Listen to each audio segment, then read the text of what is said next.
everybody, it's me, Tired Mama, and I am here today to talk to you about a very important topic within the online ESL community: feedback. Why is feedback important? Well, feedback is important because that's our way to connect with our students' parents, to tell them how they're really doing. If the student is doing amazing, tell the parent. If the student has some things that need some work, tell the parent. The parents are the ones paying for these classes. They want to know if their student's doing well or not. But I have some tips of do's and don'ts of things that you can do. Before I get there, make sure you subscribe, give me a big thumbs up on this video, and I want to know, what is the funniest thing that ever happened to you in a class? Leave that in my comments below. I'm going to pick out a few and we're going to talk about ways that we can help with those type of situations. If you've had some negative experiences, comment those too. I'd love to discuss them. So, what should we do in our feedback? Number 1, be positive. Your feedback should always be positive. Even if it's a negative situation, put a positive spin on it. Let's say you have a behavioral issue. So you say, I would love to invite the mother or father of little Johnny to join me in class for the next time, so that maybe you can help me determine how to keep him on track a little bit better. It's helped me in the past. Number 2, constructive. You can say all day that little Johnny doesn't know his colors. But if you're not giving the parents the specific words, they're going to struggle. So you could say, little Johnny is struggling with his colors. However, he can practice the words red, blue, green, orange, yellow, and black to better his use of the words. I will send you a recording of these words. That's what's great about Palfish, is that we can send the parents a recording of something. So then we can actually turn around and say red, blue, orange, okay? And send them the correct words. Number 3, practice.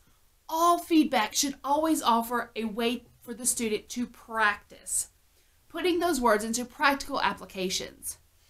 I have a student right now who's learning his colors, which is probably why it's on the front of my mind. So I always have the parents some kind of idea on how they can question what the student is learning. So I told the student's mom today, he can practice by telling you the color of his clothes every day, or the color of his food for each meal. These are different ways that the parents can interact with the student to see what they're learning and retaining. It's also great if you have a continuing student, okay?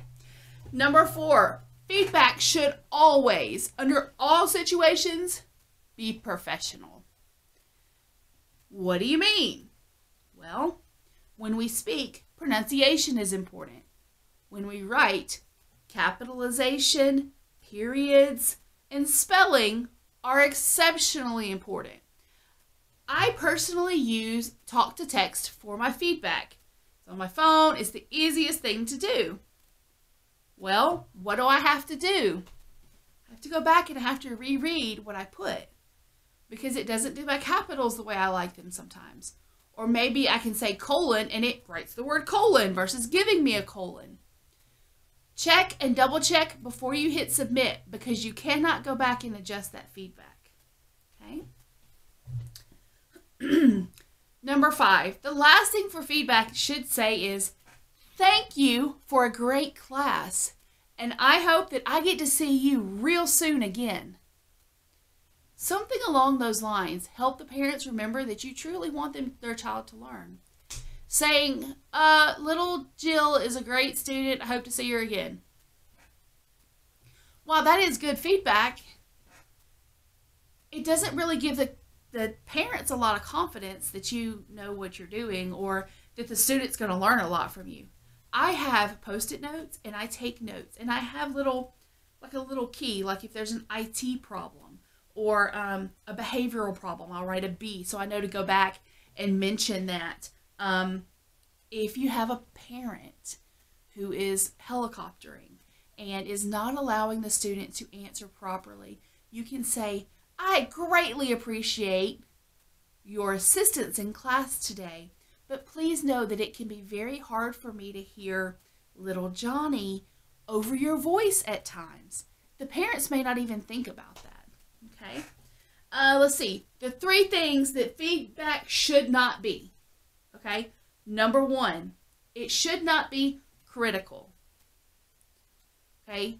You cannot be critical of these students in their performance. Remember, they are young children in a country that does not speak English everywhere, and they are trying to learn new information. So don't be critical. Number 2, don't be harsh. Okay? I am a stricter parent. I don't do behavioral issues in my class. I will snap them back to class. I clap. I will call mom and dad on the screen. I'm stricter, and parents like me for that. There are some parents who want a softer teacher. That's what's great about students get to try other teachers, but you can't be harsh even if you are a strict teacher in these feedbacks. It can and will destroy your relationship with that family. And number 3, do not sugarcoat. What do you mean? Well, I mean that if the student is really struggling, tell the parents that the student is struggling. If the student is not paying attention, don't tell the parents that they are.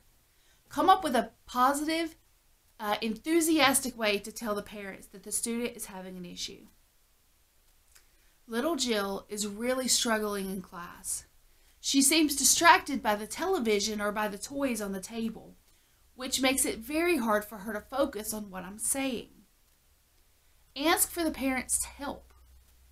Don't sugarcoat how well a student is doing.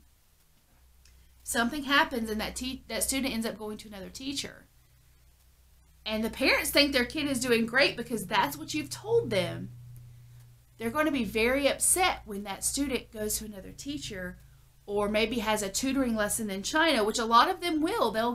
They have online classes, they have in-person classes too, and finds out their student isn't doing so hot. Okay? So think about this, take the time and learn some positive ways to really leave this feedback. The other thing that you can do that helps parents kind of stay connected, specifically with older students, is mention some of the things you're learning. My student who's learning colors is a very intrinsically motivated student who pays great attention. The parents are not there when he takes his class.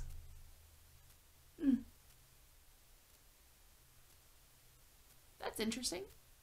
We're going to go ahead and finish this up though. I don't know why my lights went out. But this was the last thing I was going to say. When the student is struggling like that. Oh, wait, hold on. That's not even what I was talking about. Oh, mention what you learned in the class today. Today we started working on word blends with BL. Or we started working on the animals on the farm. Tell the parent what you're learning if you don't see the parent in the classroom, okay? Guys, I'm going to go ahead and finish it out there. I hope you have a wonderful day, and I hope to talk to you real soon. Bye, guys.